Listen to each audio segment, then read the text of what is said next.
Hello, welcome to They've Made Us. I'm Robin Ince. I'm Helen Czerski. Oh yeah, I was going to do your introduction for you, like the patriarchy might. I'm taller than you. Yeah, you are taller than me. Yeah. I think the matriarchy is getting stronger and stronger as I shrink, which is all good news as far as I'm concerned. Anyway, today's episode, we have got two wonderful guests on. Kevin Fong, who is not only a remarkable doctor, he is also someone who has such a keen interest and deep knowledge of space travel, and indeed very, very nearly got into the final 10 for being the European Space Agency's next astronaut. He is remarkable, and we're also joined by my old friend Natalie Haynes. Yes, who has some really interesting ideas to share with us about ancient people from the ancient world who are still influencing her now. Yes, time to get started. Welcome to, Helen, They've Made Us. They've made us, that's the way it is. Yeah. So welcome to They've Made Us. Which is basically about, we have two guests, people who we love some of the things that they create. In fact, we love all the things that they create. And I don't want to put too much doubt in their mind earlier on that there's something I have judged them negatively on. Of course I have. And one of the people on today as well is someone who the first conversation I ever had with her was about surf Nazis must die. So who knows where today's conversation is going to go. And what we wanted to have was a show in which we talked about inspirational people, wonderful ideas, and looked at the kind of the positives in a world where so many of the most negative voices are given high platforms and big megaphones. So our panel today is Kevin Fong and Natalie Haynes.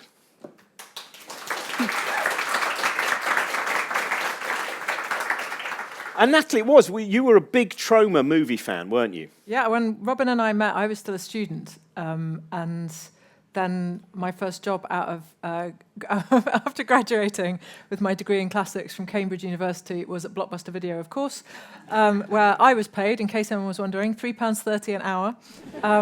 And yeah, no, I know. And I used to sell tubs of Haagen-Dazs for £3.99 an hour, knowing that each one of them was worth more than an hour of my life. Just like, oh, it's so miserable. And so, yeah, we had a fantastic little side collection in our Blockbuster of Troma films. And so, yeah, I had seen Toxic Avenger 2, Surf Nazis Must Die, Tromeo and Juliet, obviously. Tromeo and Juliet, probably the best because Lemmy's in that. So that does really elevate. It's always a mark of quality, isn't it?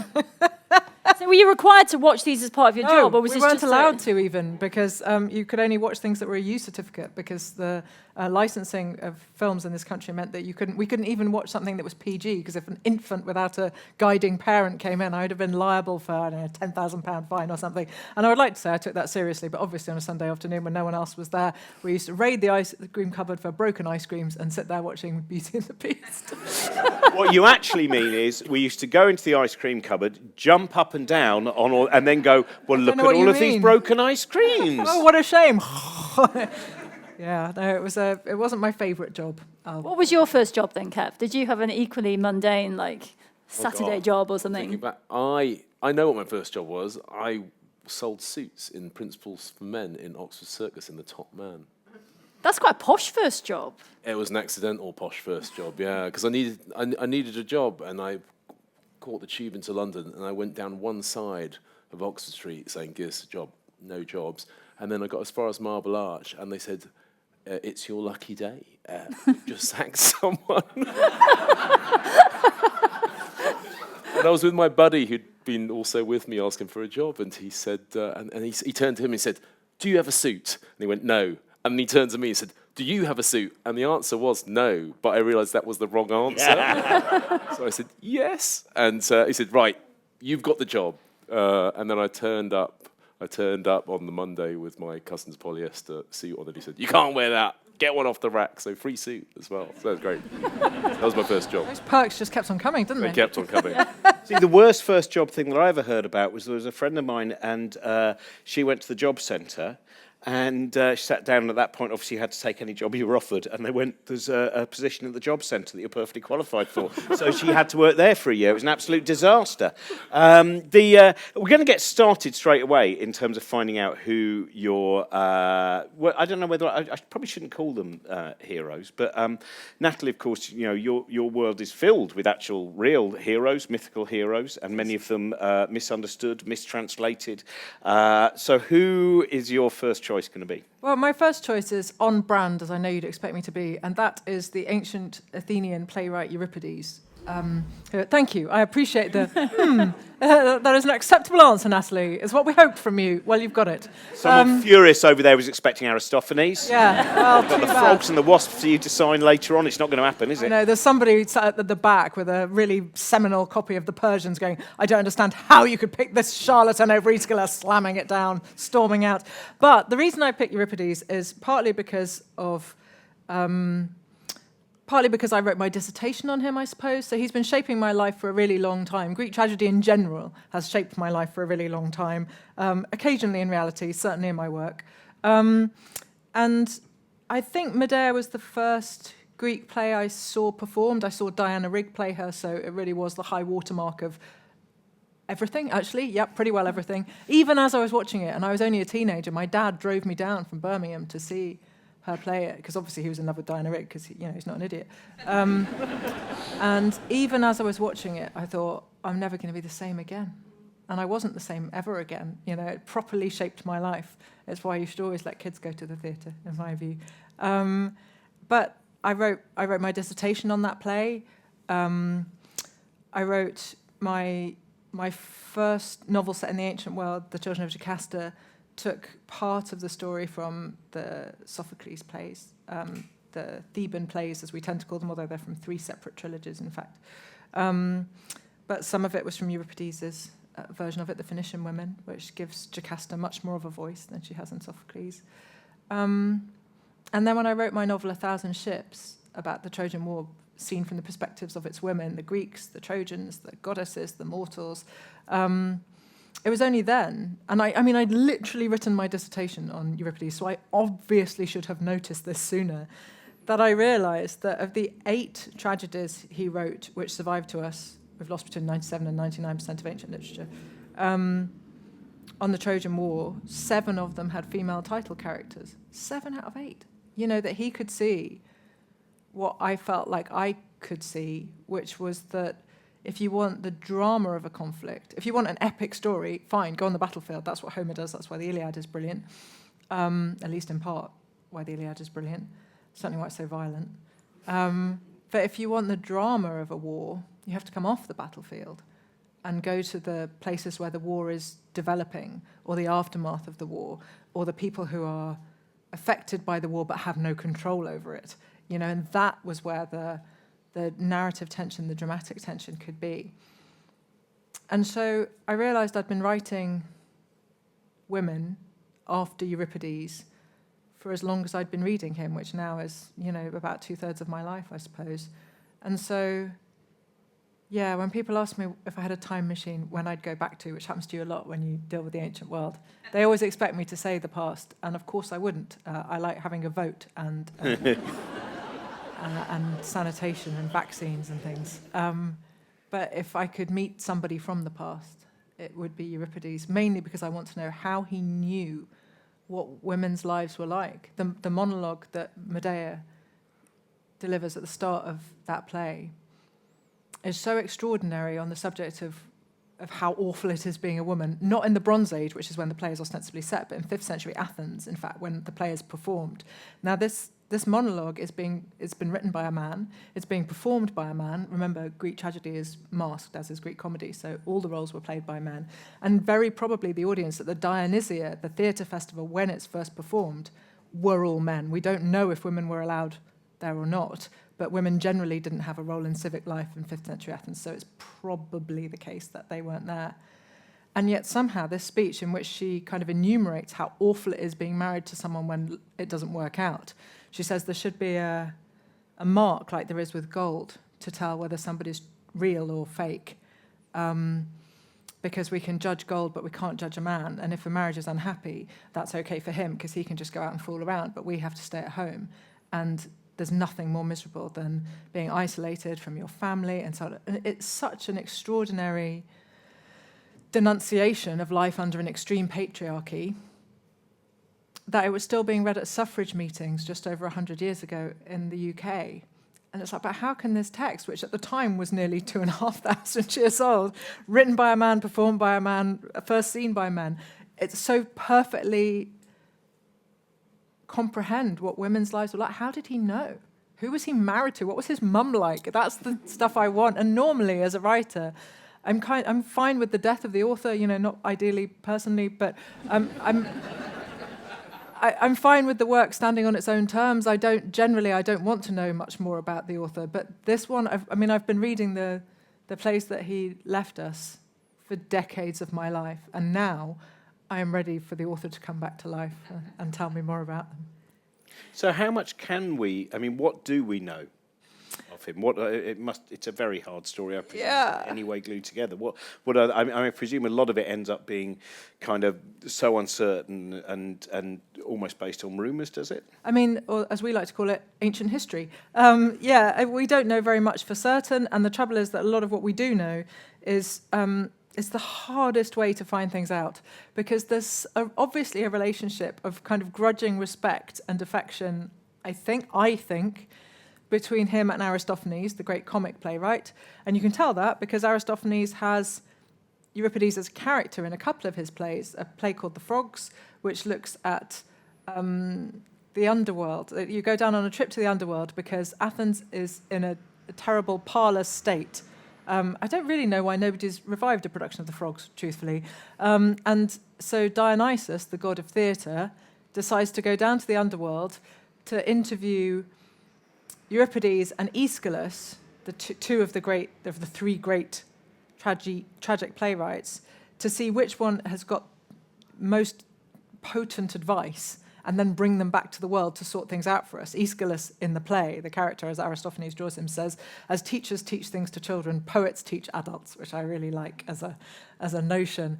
And so they have this debate, and then it's incredibly childish, like all of Aristophanes. It's a very funny, silly play. And in that, Euripides comes across as sort of a bit scrappy but pompous, but, fun. And there's also a play called The Poet and the Women, in which Euripides is sort of on the run from the women of Athens because he's portrayed so many murderous women like Medea in his plays that they're now furious he's made them look bad. And so they're trying to sort of chase him down and make him stop telling the bad truth about them by pummeling him. And so he's on the run, disguised as a woman, and much hilarity ensues. And so obviously it's a really interesting question. Was Euripides viewed as this sort of radical figure in his own time? Yes, he was probably exiled to Macedonia or made a voluntary exile to Macedonia and died having spent his later years not in Athens, a place that he obviously was both inspired by but also deeply troubled by. He writes very nuanced critiques of Athens within the tragedies, which are set in the Bronze Age. So the Bronze Age is like 12th, 13th century BCE. The Trojan War is around then. And he's writing in the 5th century, so 800 years ago, as far as we are from Chaucer, I think, something like that. And so he's disguising his kind of political critique within these plays when Athens does something particularly heinous in the Peloponnesian War, the 30-year war that rocked the second half of the 5th century BCE. You can sometimes believe that you can see it, imagine that you can see it, think that you can see it in Euripides' plays. But the trouble with trying to build a real person out of a comic portrayal, which is what we're trying to do when we think of Euripides and Aristophanes' work, is that it's a bit like, the example I always use, because I can't beat it, is imagine if you lived 2,500 years in the future and the only evidence you had for the existence of Barbara Streisand was the South Park episode, Mecha Streisand, where a giant robot Barbara Streisand menaces South Park. And 2,500 years in the future, there are literary critics or classicists or like me going, right, so is she like robotic? Is that the joke here? She's like really is she big or is she small? Is that the joke? Which way around? And you wouldn't get close to giant robot Streisand is funny because it's funny.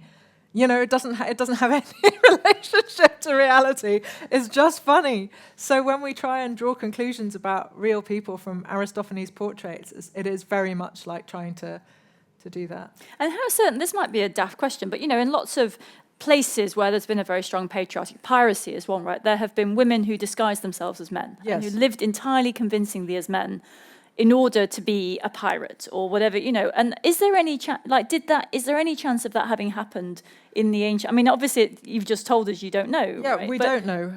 The depressing thing for today's upstanding feminists is what we would like, I think, is to hear that Athenian women who had these incredibly cloistered lives, the higher class you were, the more withheld from society you were. So if you were a relatively poor woman and you had to go out and work on a vegetable stall or something, you would at least be outside and see people. But an upper class woman, so Euripides' wife, in other words, something like that, because only upper class people could write and would have the time to write in a society which, although it's predicated on slavery, of course, doesn't necessarily give everybody the opportunity of literacy either.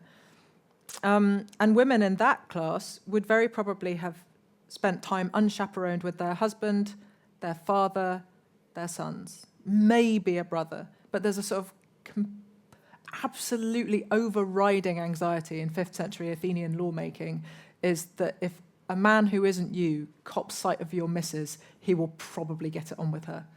And it's just constant. And so there's not really a suggestion anywhere that women might have a more deviant life like that. And when there are female characters in myth, the Amazons is the obvious choice, who live as men do. They don't have to dress up as men, although we might see them as dressing up as men, because when you see Amazons fighting on vase paintings, they're incredibly popular design and vase paintings, they tend to be wearing very ornate leggings or trousers. So they look, to our eyes, much more androgynous than women in, a beautiful chiton or a himation or whatever, a lovely long drapey dress. But of course, to the Greeks, and indeed to the Romans after them, trousers were a deeply effeminate and untrustworthy garment. So they don't look like men to the audience those vase paintings were made for, even if they do look like them to us. Have you read A Short History of Queer Women yet? I have not. It's a lot of fun, by the way. It covers both the Amazons I love a short and book, I do. Sappho. It's short and it's funny and it's very entertaining. It's very informative as well. Just thought I'd mention it. If you've not read it yet, it is. It's one of my Warwick Bookshop. Do you have? I'm going to ask all of you this actually. A favourite book? Like when I do book talks, I always try and make sure that I also recommend other people's books, so I don't look too narcissistic. And every now and again, I was talking to someone at the back, and they bought Giovanni's Room by James Baldwin, which is one of my favourite. And I love that bit of passing on something. And last night I was doing a gig in Bristol, and I managed to sell all the copies of A Short History of Queer Women with a brief reading as well, and very few of my own books, which means I'm still art. So, but it's. Kev, do you have something where you think, oh, I'm so glad I've recommended that, and I now know this is in the hands of other people? Oh, that's a tough one. Helen, what about for you when you recommend something and you know it's in the hands of other people? Who does? It's a great. So what I like, the books I recommend like that are the ones that were recommended to me, and the ones I like recommending most are the ones that are older. So actually, The Count of Monte Cristo, it's not a science book, but it's such a good story. And what I like about it is the idea that it was written, in the 1700s sometime, and the idea of keeping such a huge book together and consistent. And these ideas about revenge and devoting an entire life to revenge and picking apart this story and doing all that in handwritten things, way before it was easy in any way. And the fact that it's therefore been passed on from person to person. Like, I kind of like the chain idea, that it's not just that somebody great, everyone, you've all written books and I would all recommend all of your books. But I think there's something special about recommending a book that's from before us, because I think it's easy to focus on the new, and actually there's too much to read. Yourself. Yeah. Well, you're doing it already, right? Maybe in your books it's kind of built in that you're sort of... Also, there's less of a threat. You know they're not going to be on the same time as you at a book kind of festival. They're not going to be trying to sell your books for you.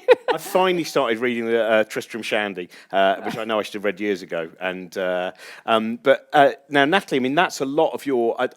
quite often at gigs, I meet people who listen to Stand Up for the Classics who are, you know, sometimes quite young. They're teenagers, sometimes younger than that, who they're getting into these ideas for the first time. Yes. Who is, of all of those episodes that you've done, of all of those people you've dealt with, is there someone you just think, oh, I can't believe I've now handed this person to so many people? Yeah, I mean, you can never tell which ones will land in a particular way. So, I mean, I love that people discovered Lucian. Lots of people discovered Lucian through Stand Up for the Classics episode we did on him, because I have long loved the fact that he wrote the first piece of sci-fi. You know, 2,000 years ago, he sent people to the moon, where it turned out. I mean, and it's so sci-fi. There's a battle going on between the creatures of the sun and the creatures of the moon. It's like, yes, this is pure Star Trek. And he uses loads of tropes which will become common in sci-fi, like making things really big or really small. So the monsters that they encounter are gigantic insects or tiny, you know, normal-sized animals, I suppose. And some things have wings made of lettuce. How is that not great? And so, there are... It's terribly modern, isn't it? Very organic and biodegradable and all that kind of thing. So modern. Does it have lasers you can hear in space? Okay, it doesn't have lasers. It doesn't. I'm not going to lie to you. Awful, There though. are What if it zero was a lasers. butterfly that had wings made out of cabbage, and then it would also find itself irresistible to eat? I mean, that's an evolutionary dead end. I presume that's why he didn't do it. Right, okay. I'm just sure he wanted could to see the check issue, on yeah. how far the cabbage wings went. Yeah, no, I'm sure he could see the issue. So I'm glad that I got to give people Lucian. But also, you know, Sappho, I make a real effort to write programs about women from the ancient world, and it takes forever because, you know, there's not much evidence for Euripides. Right. Divide that by 100. And that's what it's like trying to make a program about Sappho. And I've absolutely zero regrets. It takes me longer generally to write an episode on a woman from the ancient world than it does to write the rest of the series. But otherwise, you know, we wouldn't get to hand over the names of people like Aspasia to everybody, so it's fun to do. Well, maybe it's time to move. See who Kev's. Well, it's good because it is science fiction, I think. Oh, so you've got hints. I know who Finally this one a is, link. I think. I was wondering if it was going to be an astronaut. Who is it? It is an astronaut. What can I say? So it is Captain James Lovell, who commanded Apollo 13, but also was a crew member for Apollo 8. And kind of I'm using him sort of as a metaphor, well, not as a metaphor, but I'm using him as sort of like a representative of all of the astronaut corps and all of the astronaut corps of that period.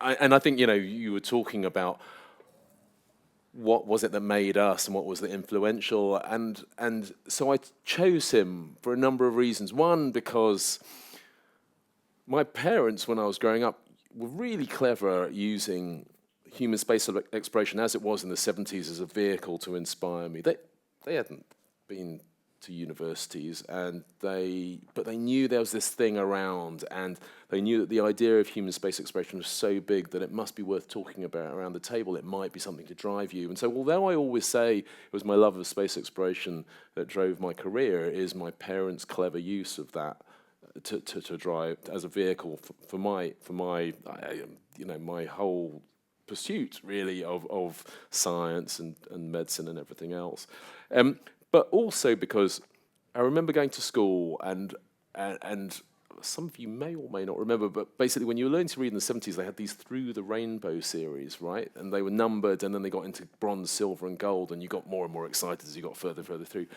And I think I was trying to work it out, I was looking it up on the web, but I think it was Gold Book 4 has the story of Apollo 13. I would have been like 6, 7 years old, so obviously it was written very simply. And I would have known nothing about it because the mission of Apollo 13 happens in 1970, so before I was born. And so I'm reading about this, and even in whatever it is, abbreviated form in language a 7-year-old can read, it still captures my imagination. I still understand that this has been a heroic and dramatic rescue of a crew from certain death, and it drives me on. So I chose him because of that that early memory of him.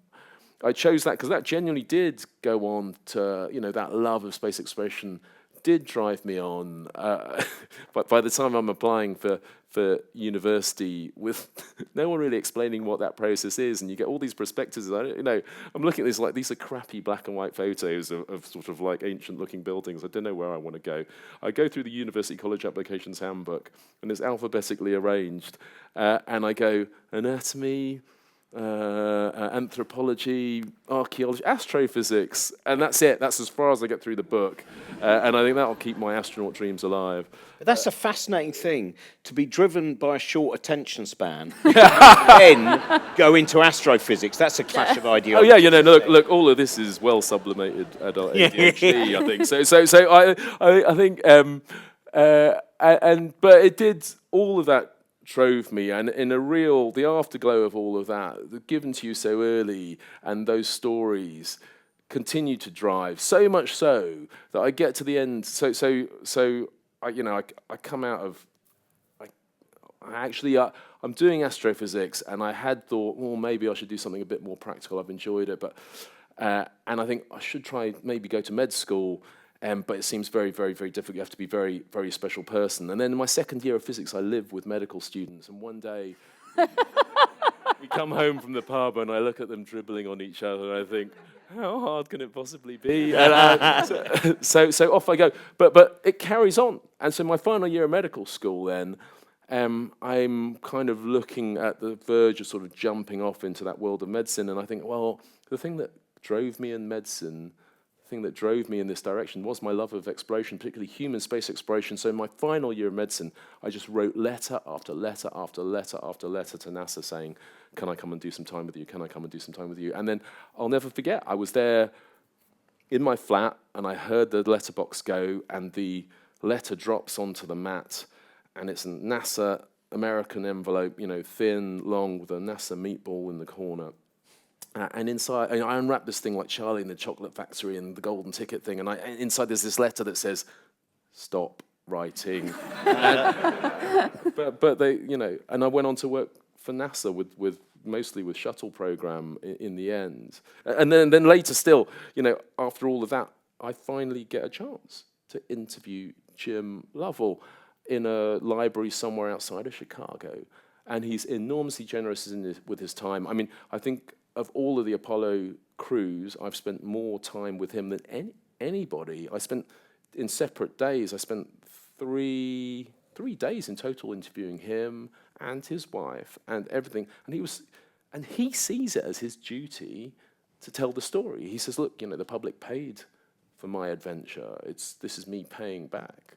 And you think, wow, you've got probably better things to do with your time, but he doesn't think that. He thinks this is the duty of him and his crew, is to retell that story. So I think he's an inspirational figure. I chose him also because I love the idea of hope, in particular at the moment. I love the idea of having something hopeful, and he talked when we interviewed him about Apollo 13, as I'm sure everybody in the room knows, endures an explosion or a rupture of one of its oxygen tanks as it's headed away from Earth, 200,000 miles from Earth, approaching the moon, where it takes out its life support, its power, its guidance system, and effectively their main vehicle.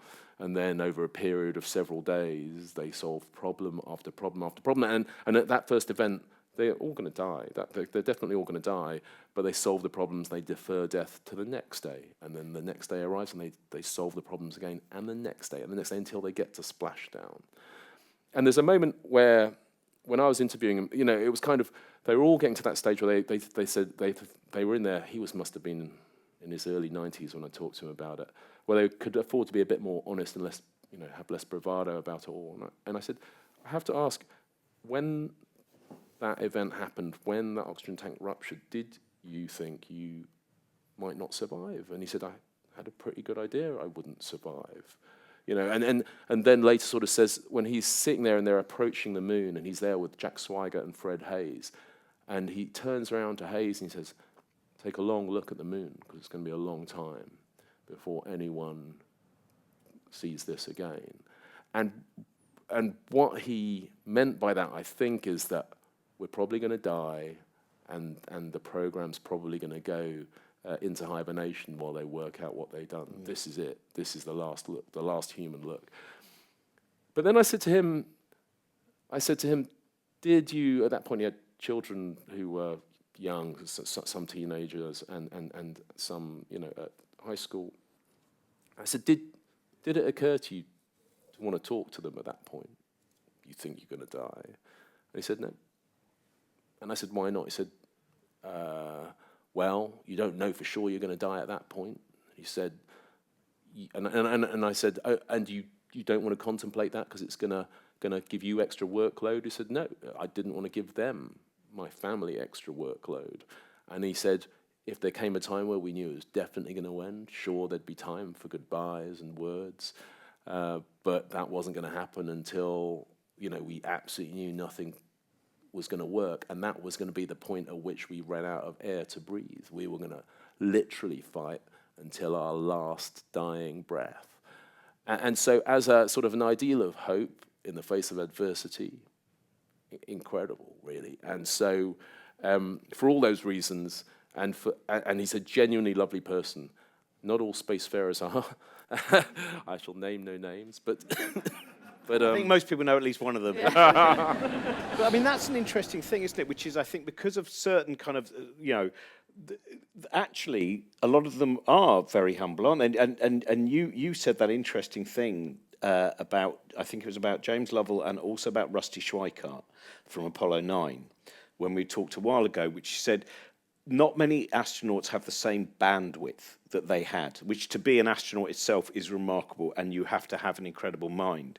But to also have, because some of you might know, Rusty Schweickart is very interesting philosophically about it, as is James Lovell as well. Yeah. And you said they have an extra bit of bandwidth, which means they were able to really also have a contact with the emotional, not personal emotional, but literally human emotional, the broad emotional effect of what it is to go into space. Yeah, absolutely, and I experienced that myself. So when I'm out at work doing sort of emergency medical stuff, early on, you're so utterly consumed by the task that your head doesn't come up, and you don't experience anything else except for this chain of events that you have to do. And later, when you free up a bit of bandwidth, you begin to experience the wider emotion of the scene, which actually isn't always great for you in that context. But this is true of the astronauts as well. For those that were accomplished astronauts, they were able to take in something of what happened to them out there. And certainly Lovell was very emotionally in touch. I would say for me, the two who are most emotionally in touch that I know of and I've talked to are Lovell and Michael Collins. Michael Collins very much so. And indeed, it was a bit of a toss-up for me as to whether I'd try and bring Michael Collins or Jim Lovell. But yeah, absolutely that's the case. And Lovell was philosophical. He was a genuine explorer. He decides to call his module Odyssey and command module Odyssey because of that representation of a journey, and then their mission patch has the words ex luna scientia, so from the moon knowledge. And so he is an explorer, and both in Apollo 8 and Apollo 13, he is an explorer doing an explorer's job. And so I love him for that, actually. So I'm just interested in something that it just strikes me about, there's this kind of really interesting contrast in the journey you just told. The early inspiration came from, the early Apollo stories, and your history, you obviously know the history far, far better than me, but it strikes me that what originally came back from the astronauts at the time would have been very impersonal, very micromanaged by NASA. Now we have this culture of sharing and oversharing, and at the time, certainly when I've looked at early interviews, they're not telling the stories, they're not fully human in what they're communicating almost, because it's kind of very, test pilot sort of strict, they're very limited. And yet, what you've done is bring out those stories, right? You've had the opportunity and they become human later. But the inspiration came before. The inspiration came before you knew just how human it had been and how, I'm just interested in that sort of, in a way, the idea itself was enough to be inspiration. And then it, even without all the human stories, and then it becomes even richer as you go further through. So I think they're the product of their times is the first thing I'd say. The second thing is they are all drawn, nearly all of them are drawn from test pilot stock. And the whole thing about test pilots is they take these barely flyable machines into the air, they fly them along, and then they narrate what's happening. So they sort of sit out there and think, oh, engine 1 looks like it's flamed out.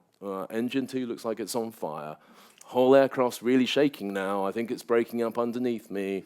I think I'm going to punch out in about 5, 4, 3, 2, 1, bang. And so there's not a lot of, if you're emotional in that situation, you're not going to do very well. So that was their base character, and so, you know, and in fact, you know, there's his description on Apollo 8 passing the moon is sort of like, it's mostly grey and desolate. It's grey, kind of, and it's like there's nothing there. But I think, isn't that the reason we've got Earthrise? Because I've always been told that was the thing, is that they were a little bit disappointed by it being mostly grey, so they looked in the other direction and went, that's where we live. Well, so I hadn't heard that one, but I guess the point is that it's doing them down to say that they didn't have that range, because actually Lovell does spot that photograph and gets his crewmate to take it, of the Earth hanging in space, you know, rising above the horizon of the moon. And also the Apollo 8 crew do that, understand the significance of what they're doing, and you know, do that reading from the book of Genesis, you know, and religious or not, it's a moving, they understand the enormity of it, they understand why they're reading that at that time. And Lovell himself says, I'm not particularly religious, but you know, it made sense for me to do that.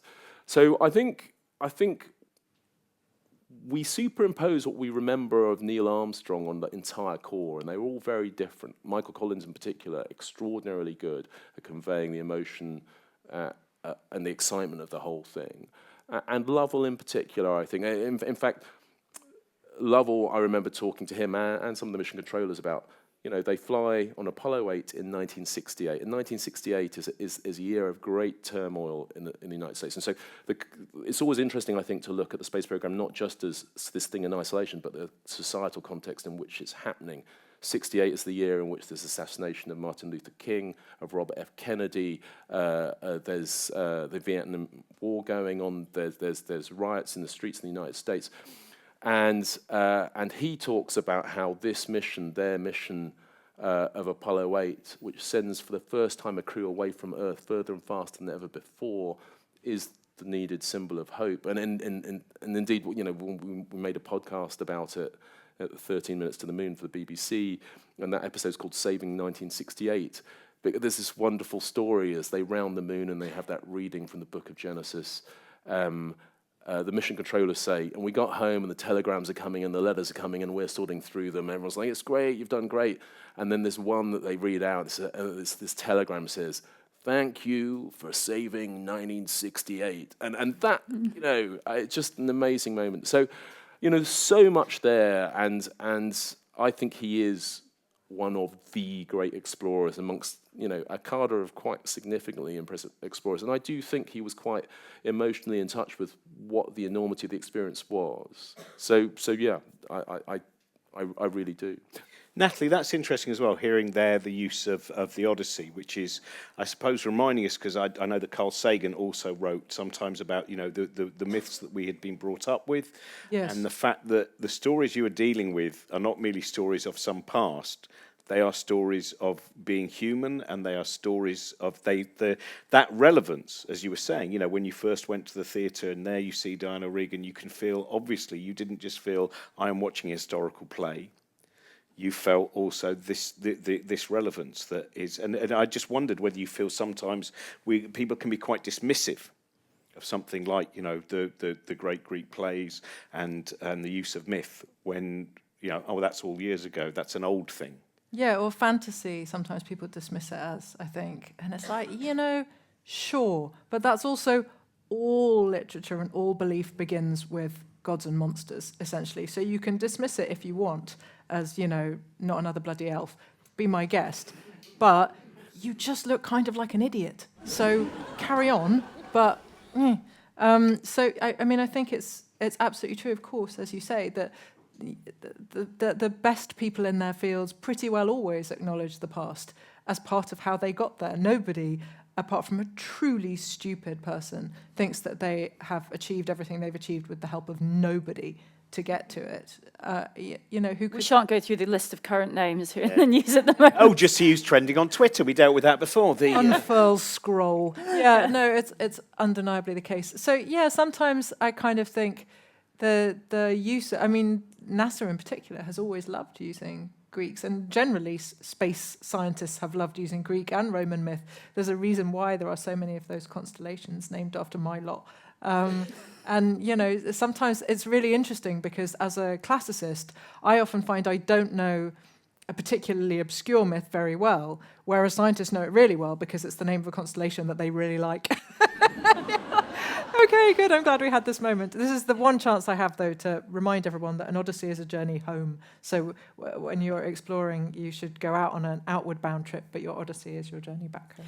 So something's just occurred to me that has never occurred to me before. I don't know whether you know the answer. Send it over.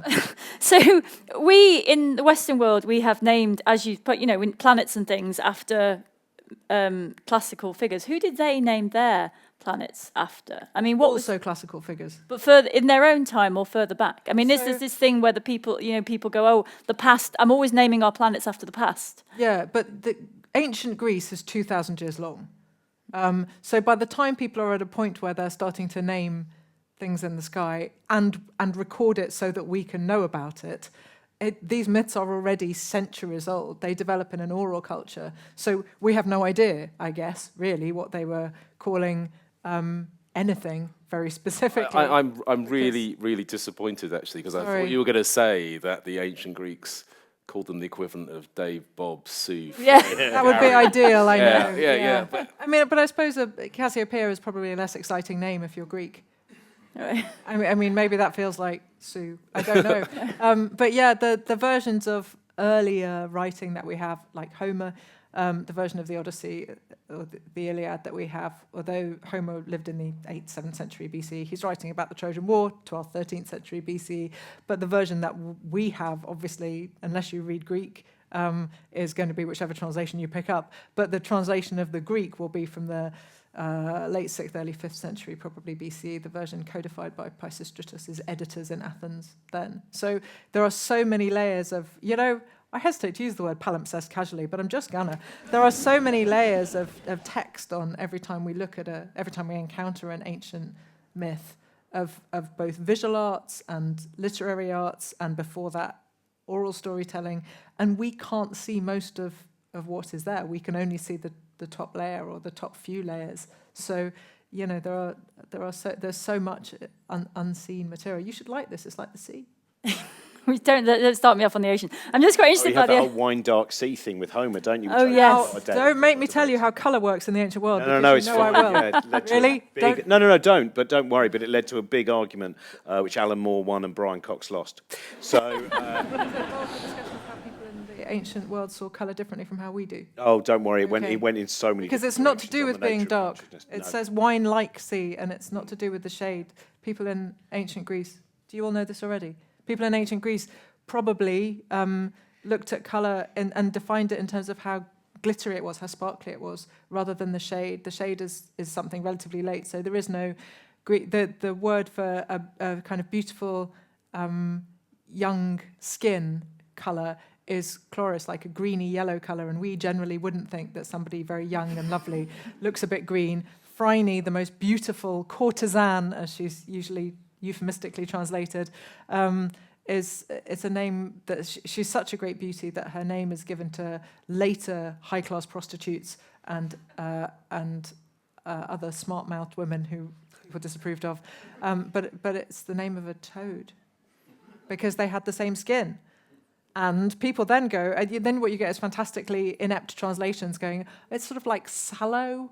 And it's like, well, it's probably glowing, you know, like a toad skin is going to have water on it most probably, so it'll look slightly sheeny, and her skin, although somebody brilliant recently suggested to Edith Hall that it was freckles, the speckles on a toad, freckles, which is lovely either way. But anyway, we tend to categorize colour as the most important thing, and the ancient Greeks didn't do that. They went for sparkliness. So the sea is like wine, not because it's purple, but because, although I'm sure sometimes it is in a storm, but because the way that light plays on a moving sea is like the way that light moves through wine when you pour it. I think I approve of a colour scale that's entirely based on sparkles.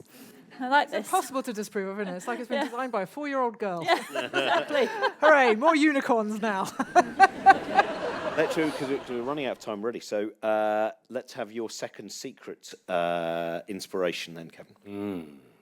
So it's a cheat because it's more than one person, but it's the same person. So it is, of course, Doctor Who. Lovely gasp from over there. Someone's very pleased. And it's brilliant, really. So what age? Hang on. Who was your first Doctor? Let's just what you. So I think my first Doctor that I have a proper memory of is 4. So that's Tom Baker. Right. And exactly, little cheer there. I think. But here's the thing about Doctor Who's a dinner guest is you have starters with 4, and then you reach over, slip him some hemlock, and you get maybe 11 for the mains, right? And then you get the Dalek gun out, you give him a zap, and then you get 13 for the desserts. So you. Some of them you're killing immediately. No. And you go, oh no. Not killing, Well, giving them a chance to regenerate. Rearranging. In a time not of their entire choosing. So your favourites are so I think I think 4 for Tom Baker, because growing up he's the one that I knew, right? And that whole fantastic idea of a hero in a world where all your fiction is people running around with laser guns or machine guns, and that's how you do heroism in the world. This guy's running around with a long scarf and bag of jelly babies, taking on the universe. And I just loved that idea of the difference of him. And that whole, you can just outsmart people that way. This is a superpower. This is a way that you can do it, and you don't need to be beating people up, and you don't need to be shooting them. In fact, he's quite anti-guns actually. And so in the classic series, I think 4 was my fave. Also, there's a level of eccentricity to his performance, which even, say, with Patrick Troughton, I don't think, John Pertwee is a kind of, almost a comic strip hero. William Hartnell's a kind of grumpy old man. Patrick Troughton plays a flute or whatever it is. And then there's something otherworldly. He's properly otherworldly. Exactly that, and I think he's the first one to really capture that. If an alien inhabited human skin, this is what they'd be. They wouldn't quite get it, and they would be a bit odd in a particular environment. So he's my my starters, and then 11, which is Matt Smith. So this is a beautiful image, though. So Peter Davison, he goes, bang. Yeah. Oh, Colin Baker, bang. Sylvester McCoy, bang. Paul McGann, I'm not even really, okay, fair enough, bang. Yeah. Well, you got to get to the good stuff. And I hadn't really thought about having to do serial regeneration of it. Anyway, so... I'm surprised you haven't thought about Christopher Eccleston, who running in a green jumper is literally the only time he's ever been sexy. Sorry.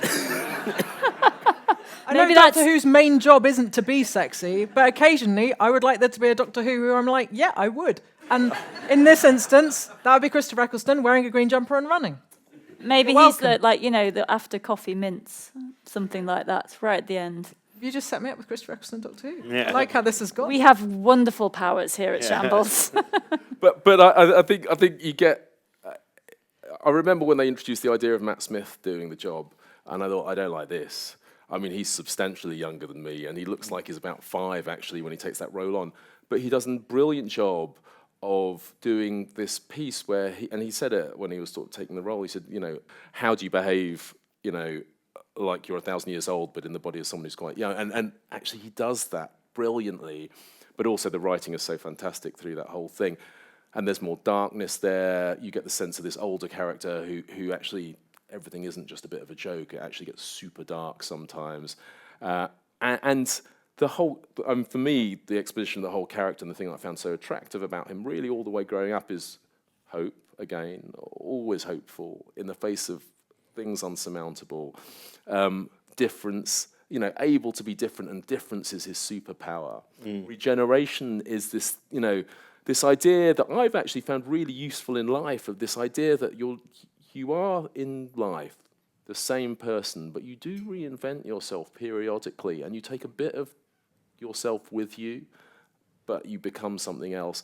And you try and take the best bits with you and carry on, become something again and again and again. I think that's quite a liberating way to think about it. And so all those things, I think, for me, centrally, I found quite inspiring. And the thing is, although until, the 13th Doctor, it was always basically a white, largely middle-aged man. You got it. You understood that he could be, or she could be, anyone at any time.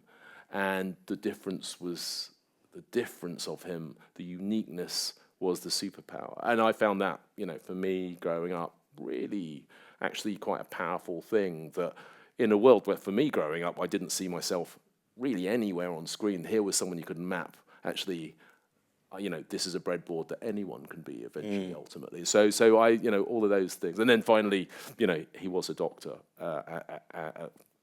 Who knows what kind of doctor? Many things. And I eventually became a doctor. Maybe not the doctor. I love that idea that you get disappointed when you find out he's a doctor of philosophy. Yeah. I've wasted my whole life on this. This is. I love. Just quickly mention, I did an event with Louise Jameson recently, and I went back and watched all the episodes with Leela, and she is the funniest. You know that bit, because Tom Baker didn't get on well. She was really nice, but Tom Baker was really threatened by her because she's really, she's the most interesting character. She's incredibly strong. She's incredibly quick-witted, and her comic timing is absolutely amazing. It's quite interesting watching that as well. And no time for his philosophical musings. Just hit it with a dagger. No. Shall I kill him, Doctor? Natalie, who is going to be your mystery one? I have chosen Hobbes out of Calvin and Hobbes. I like the way that could have gone either way. Yeah. Because he is my spirit animal and my perfect pet. And if the world were as Philip Pullman imagines it, he would be my daimon. I have been reading Calvin and Hobbes since I was a kid. It's like the shorthand between me and my brother at all times, even now. What if one of us says, I brought snacks. Are they good snacks? What kind of snacks did you bring? I can't help it. You can tell the quality of an artist by the quality of his smock. I fully agree with this position. And so, I would choose Hobbes. They are great, aren't they? I always think the combination of Calvin and Hobbes, and also when you look at Peanuts as well, with both of those creators, you see a really deep level of humanity. I mean, I think Calvin and Hobbes is one of the most remarkable cartoon strips, as indeed Peanuts was, in terms of sometimes dealing with not merely philosophical but emotionally terrifying things. Yeah. When they looked at, I think it's the death of a bird, isn't it? And I'm so sorry. And but those and that imagination of Calvin as well. Yeah, Bill Watterson is a sort of, I don't know, there's something so shiningly beautiful about him as an artist and a writer. And obviously, as fans of his work, we have to respect the fact that he decided to stop doing the comic strip when he did, and that, then he also decided to sort of not have a public persona for a really long time. And so, like all kind of Watterson devotees, you just go, no, I don't want to know more about you. You wouldn't like it if I did. And that's why I didn't pick him. I don't think he'd like to come to dinner. So obviously I would take Hobbes anyway over Calvin, because I'm not an idiot, but over pretty well anyone. But you're right, of course, Schultz was such a gorgeous thinker and writer too. And I'm a huge fan of Peanuts similarly. I think my idea of what America is shaped more by those two cartoon strips than by virtually anything. Certainly as I was growing up, it's a constant source of surprise to me how much less like those worlds it's turned out to be. So, okay, well, all right. Except I think it's a constant reminder of actually what a lot of people can be and could be. And it's like, when I've been touring around, particularly this year, one of the things that I've looked at in so many of the rooms and libraries and bookshops that I've been to is one of the most underrepresented groups in the United Kingdom are the kind people, and there are so many of them. And, again, we go back to that thing which is so much of the media is trying to stoke you to be cold, to be narcissistic, to believe that everyone else is getting something you're not. And yet so often the experience I see of the world is not those people who are just, shut it off. And I think, you read Peanuts and you think this is a way that you can be. It's true. Although, to be fair, in Calvin and Hobbes, Calvin isn't particularly nice person all the time. He and Hobbes do have, I'm a terrible feminist, he and Hobbes do have a club called Gross, Get Rid of Slimy Girls. And so, and yet still, when men are being, you know how sometimes, Robin, and I know this because we're sometimes at the same places where it's happening, then alpha men go a bit alpha menish, then I will invariably say to somebody, oh, it's all a bit get rid of slimy girls, isn't it? Because it's like, well, why else would you be withdrawing into your weird, I don't know, let me bang my chest nonsense? Like, I don't have the energy to despise you. I'm too tired. I haven't even got pity left. So then I obviously additionally appreciate the shorthand of get rid of slimy girls for that. But Hobbes has a sort of purity to him that even though he's kind of corralled into Calvin's borderline misogyny against Susie, who I think was based on Bill Watterson's wife. She's just the cutest that obviously, I know we're not supposed to say to girls, and I wouldn't say to my nieces, he's mean to you because he likes you, because it's a really unhelpful narrative. But in the case of Calvin and Hobbes, he is mean to Susie because he likes her. And Hobbes, of course, is majestically incapable of maintaining the pretense of not liking Susie. So he's always there like, Susie likes me. He likes her. And so on, where he goes to, have tea with her, and Calvin accuses him of being a traitor as one of the great moments in literature, I think. Also, there's no greater title, I don't care, Crime and Punishment, whatever, Scientific Progress Goes Boink. Absolutely right. Because it does, doesn't it, quite often? Elon Musk saw that only the other day, didn't he? He did indeed. All those talk of going back to the moon, and I think we have to think about how we do that and what we see when we do that, and that it's not just the same exercise as last time, and that we see hope in it and we see Earth more than we see like, oh, well, we have to just pioneer and dominate everything that's further out. So I'm only because I think that this is the type of hope we need. So maybe the sentient fluffy tiger can, go to the moon, and we're going both. I mean, they go everywhere. That's the thing. Yeah. They're always going on mad. You can journeys. put them in a bag Spaceman and they're Spiff fine. would take us to the moon Yeah. more successfully and thoughtfully, I would suggest, than any Earthbound astronaut has so far. Thank you very much to our guests, Kevin Fong and Natalie Haynes, and to Helen Czerski as well. If you can support the show, then go to patreon.com/Cosmic Shambles. And if you can't support the show, we're always going to try and make sure they're free. So thank you very much. Thank you very much to the Royal Institution as well. We have new episodes coming up very, very soon. And thank you all to our audience who came this evening as well on a Friday night to the Royal Institution. Thank you to you.